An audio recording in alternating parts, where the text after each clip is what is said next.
айтып айтады. Бірақ Санжуның барлығын тастап Ханнаның жағдайын білуге асыққанын және де оны құшақтағанын көргенде Эмми қатты қызғанады.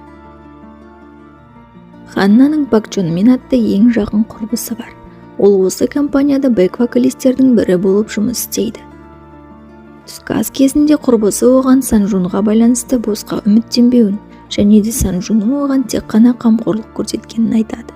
Дегенмен Ханна құрбысының бұл сөздерін елегісі келмейді.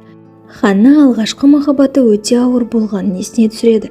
Кездесіп жүрген жігіті оның мейірімділігін пайдаланып, өзінің қымбат тауарларын сатып алғызып, ақшасы біткен соң Ханнаны тастап кеткен. Қатты көңілі түскен Ханна арықтауға арналған дәріні бір сәтте ішіп алады. Нәтижесінде жедел ауруханаға жеткізіледі. Түскі астан соң Ханна құрбысымен дүкен аралап жүріп, достықтарының белгісі ретінде африкалық Хакуна Матата белгісі бар татуировка салдырады.